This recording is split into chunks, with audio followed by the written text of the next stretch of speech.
On commence avec ce point sur les marchés financiers. Vous, Jonathan Lévy, qu'est-ce qu'on retient de cette actualité financière? Bah, ce qu'on retient sur le mois écoulé depuis notre dernière émission, c'est que les marchés financiers, les marchés actions sont toujours au plus haut. Ils ne sont pas loin de leur plus haut historique, jamais atteint. On est autour de 5 650 points sur le CAC 40. Et c'est une situation qui est quand même assez paradoxale parce que depuis quelques mois maintenant, et ça s'est encore confirmé avec les derniers chiffres, la macroéconomie est en baisse, la croissance mondiale est en baisse dans les différentes zones, et les marchés financiers, eux, ont l'air de ne pas regarder de ce côté-là et ne voient que du vert. Alors, ils ne regardent pas les chiffres macroéconomiques, comme vous le dites, ils ne regardent pas non plus les tensions géopolitiques, qui parfois peuvent influencer les bourses. On le voit avec le Brexit, on le voit avec le bras de fer commercial entre la Chine et les États-Unis. Qu'est-ce que ça veut dire? Ça veut dire que derrière, il y a les banques centrales toujours pour soutenir cet allant? Non, je dirais pas ça en fait. Je reprendrai une phrase de Chirac. Vous savez ce que disait Ah, oui. Chirac? Il disait Il disait plein de choses, mais oui, il m'en notamment vient que une. les emmerdes, ça vole en escadrille. Ouais, je pensais à celle-là aussi. Et les bonnes nouvelles aussi.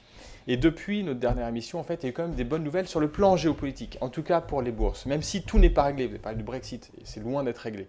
Mais sur le Brexit, par exemple, il y a un sujet sur lequel les bourses se focalisaient, c'est le risque de no deal. Et ça, ce risque-là, il semble quand même écarté. Il y a un risque sur le calendrier de mise en œuvre du Brexit, mais le no deal, on voit bien que les Anglais n'en veulent pas. Donc ça, c'est le scénario noir qui semble de plus en plus s'écarter. Sur le premier sujet qui anime les bourses, c'est la guerre commerciale entre Trump et Xi Jinping, entre les États-Unis et la Chine. Ils ont annoncé qu'ils allaient signer un accord, et depuis qu'ils ont fait ces annonces, il semblerait que ça avance vraiment dans le bon sens. Il pourrait y avoir une signature sur un accord partiel, certes, mais sur un accord quand même, d'ici la fin du mois de novembre. Et c'est ce scénario-là que les bourses ont acheté depuis le début de la reprise. Et qui vient compenser finalement cette petite faiblesse des chiffres macroéconomiques? Oui, parce qu'en fait, pourquoi les bourses sont toujours dans l'anticipation. La faiblesse économique, c'est la photographie à l'instant où on se parle. Elles anticipent à 3 voire 4 trimestres. Les bonnes nouvelles sur le plan géopolitique pourraient avoir des impacts positifs sur la croissance, pourraient faire repartir la croissance à terme, à condition que la confiance revient dans l'avenir. Et ça, c'est pas gagné. Alors, à propos d'anticipation, vous anticipez et vous nous annoncez la mort du fonds euro. Pourquoi? Alors pourquoi? C'est pas moi qui le dis en fait, il y a des alertes qu'on voit de toutes parts. Vous savez, l'ACPR sort un rapport tous les ans sur la revalorisation des fonds en euros en France, et on voit que c'est un vrai sujet de préoccupation. Les fonds euros, il faut avoir en tête quelques chiffres, c'est 1200 milliards d'euros. Donc un taux d'équipement qui est absolument énorme, ça touche beaucoup de gens ont un contrat d'assurance vie dans lequel il y a du fonds euro. Et sur le plan systémique, ça nous touche parce que ça touche aux grands équilibres financiers de la France. 1200 milliards, c'est 48% du PIB. Donc s'il y a un sujet autour de ça, on est tous concernés. Qu'est-ce qui se passe en fait? Les fonds euros sont investis principalement en obligations, et souvent en obligations d'État, pas seulement. Les obligations d'État, l'OAT 10 ans, donc l'obligation émise par la France, rapporte moins 0,15. On est même descendu à moins 0,45 en cours d'année. Or, les assureurs doivent garantir le capital. Oui, Donc, c'est ça le fonds euro, c'est qu'il y a une garantie en capital. il y a une garantie en capital sur la part qui est investie en fonds euros, pas sur la totalité du contrat d'assurance vie, évidemment. Donc, sur le fonds euro, ils ne peuvent absolument plus garantir le capital à partir du moment où ils replacent les sommes à un taux négatif. Et pour être exact, il faudrait qu'ils replacent un taux bien supérieur à zéro, en fait, parce qu'il y a des frais qui doivent être prélevés pour que les assureurs puissent vivre un minimum. Le taux de frais moyen réellement perçu par les assureurs, c'est 0,60. Même s'ils vous disent dans le contrat qu'ils prennent 1, en moyenne, ils prennent souvent moins que 1%. Donc 0,60 moins 0,15, on a un delta de 0,75%, on voit bien que c'est pas viable à long terme. C'est absolument pas viable à long terme. C'est le graphique que vous nous avez apporté de la CPR justement. Alors voilà, on voit sur ce graphique l'état des lieux en fait des fonds euros sur l'ensemble du marché, mesuré par l'ACPR. Donc c'est des enquêtes qui remontent à l'ACPR. Parce que ce qui est contre-intuitif, c'est que pour l'instant, les assureurs continuent à servir des rendements bien au-delà de ce qu'ils gagnent sur ces placements. Voilà.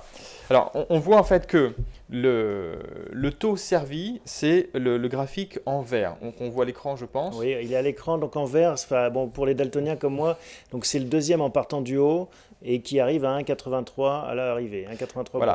1,83, c'est le taux moyen servi sur l'ensemble des contrats, pondéré par les encours en fait. En C'est le vrai 2018. taux moyen en France en 2018, calculé par l'ACPR encore une fois. On voit qu'il est constant entre 2017 et 2018 en moyenne. De 2,67, donc la courbe du haut, c'est ce qu'a rapporté les actifs de ces assureurs. Donc vous placez de l'argent chez un assureur, lui, il va replacer cet argent sur les marchés financiers. On a dit, il va acheter des obligations et en partie des obligations d'État. Donc en pour moyenne, l'instant, ça fonctionne, c'est au-dessus. c'est au-dessus. Donc là, ça marche. Mais ça, c'est la moyenne. C'est que le 2,67 tient compte des obligations qu'ils ont achetées il y a 10 ans. En 2008, 10 ans avant 2018, on avait un taux moyen de 4,24 sur l'OAT 10 ans, en moyenne sur 2008. Donc, c'est Sur une 2009, moyenne- c'était 3,63. Une moyenne de toutes ces années cumulées et tous ces placements au fil Voilà. des ans et donc qui permettent de sortir du 2,67. Donc le taux, il est encore à un niveau relativement élevé, mais on voit bien mécaniquement que au fur et à mesure où on replace les flux à un taux négatif, à un moment donné, il va y avoir un problème et qui va arriver assez vite. Ça fait 4 ans que le taux moyen de l'OAT est inférieur à 1%. Il est C'est la aux alentours de courbe- 0,75. C'est la courbe bleu ciel, la bleue. troisième en partant du haut. Donc ça, c'est le taux auquel replace les assureurs. Donc ils replacent les anciennes obligations qui arrivent à échéance, les obligations qu'ils ont achetées il y a 10 ans, 2009, 2008, qui étaient à un taux de 4%, celle-là. Et donc là, on est bien en dessous des 1,83 servis à leurs assurés. Voilà, on voit qu'on est déjà en dessous. Donc ce taux-là fait plonger le taux moyen, dilue énormément le taux moyen de l'actif des assureurs. Et puis il y a un autre effet, il n'y a pas que le remplacement des obligations qui arrivent à échéance, il y a aussi les flux, la collecte fraîche qui arrive. Or, on voit que sur la période, les encours, on ne voit pas ici à l'écran, mais on sait que par ailleurs, les encours ne cessent de progresser. Il y a de plus en plus de gens qui placent Oui, sur les ce qui contrats. déséquilibre avec des contrats qui rapportent moins par rapport à des contrats qui rapportaient plus. Voilà. La dernière courbe en gris, c'est Alors la courbe en grise, elle est importante aussi, c'est le taux d'inflation. Alors ça, c'est pour l'épargnant, c'est surtout pour lui que c'est important, plus que pour l'assureur en réalité. Pour l'épargnant, il doit faire mieux que l'inflation. S'il fait moins que l'inflation, s'il a un taux d'inflation qui est inférieur, ça veut dire qu'il perd de l'argent, il perd du pouvoir d'achat. En Et 2018, donc, pour la première fois en près de 10 ans, on est au niveau de l'inflation. ouais. Donc Alors, 1,80 d'inflation, 1,83, donc il y a 0,03% de delta entre Ouais. ce qui est servi. Donc on rentre dans la zone dangereuse, dans la zone rouge. Alors pour cette année, pour 2019, l'inflation rebaisse. En ce moment, elle est plutôt autour de 1%. Mais le taux de rendement va aussi beaucoup baisser. Bon, on a compris la démonstration, il faut se faire du mouron pour les fonds euros. Qu'est-ce qu'on fait à la place? Par quoi on les remplace? Alors, on voit bien que on ne peut plus aller sur des produits à capital garanti par l'assureur, où la liquidité était assurée par l'assureur. Ça, ce monde-là n'existe plus. Il a Ce qui est été un tué vrai par les problème banques pour centrales. les épargnants français qui aiment justement cette solidité de l'épargne. Ce que vous me dites, c'est que maintenant, il faut assumer un certain degré de risque. Et c'est que demain, je souscris un contrat d'assurance vie, bah, je mets 100, je peux retirer que 98, 99 peut-être.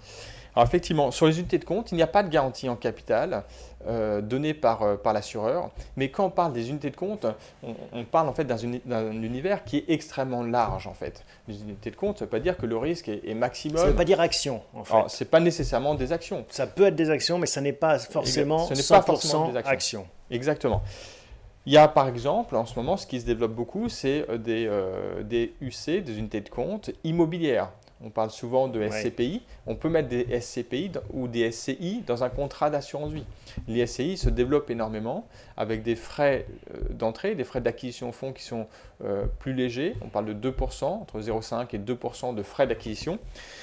On est sur un risque plus élevé qu'un fonds euro, parce qu'il n'y a pas de garantie en capital, mais c'est un risque immobilier qui est relativement diminué, qui est relativement dilué et diminué. Mais c'est un risque quand même. Les gens aiment bien parce que derrière, il y a de la pierre. Mais encore une fois, il y a du risque par rapport au fonds euro où il y avait zéro risque. C'est-à-dire que maintenant, aujourd'hui, si je vais taper à la porte d'un assureur pour souscrire un contrat d'assurance vie, il va me dire il faut mettre un gros montant d'unité de compte, une grosse partie de mon investissement en C'est unité ce de compte. que font la plupart des assureurs. Ils sont obligés de faire ça parce que sinon ça va leur coûter trop cher. ils vont vous dire dorénavant, il faudra mettre sur chaque versement minimum 50, voire 60, 70% d'unités de compte. D'accord. Par exemple, un assureur généraliste, c'est dans la presse, a annoncé qu'il fallait dorénavant 60% d'unités de compte sur chaque versement. Et ce qui veut dire que eux, charge à eux après d'essayer de sécuriser les unités de compte pour revenir à l'esprit du fonds euro qui prévalait jusque-là. Alors pourquoi l'immobilier marche bien quand on vient du fonds euro? C'est parce qu'effectivement, il y a une régularité dans les rendements. Le rendement est quand même 2 fois plus important que ce qu'on a là. Sur les unités de compte immobilières, en général, on est autour de 3% net des frais de gestion du contrat. Bon, j'ai le sentiment que ça va alimenter de nombreuses émissions, toute cette bascule. Et puis en dernière partie, on va en parler déjà avec notre invité, hein, Stéphane Quélin, qui va nous expliquer comment est-ce que l'assurance vie peut être aussi investie dans le non-coté. On en reparle dans la troisième partie. Merci Jonathan pour toutes ces explications. À très bientôt. À bientôt.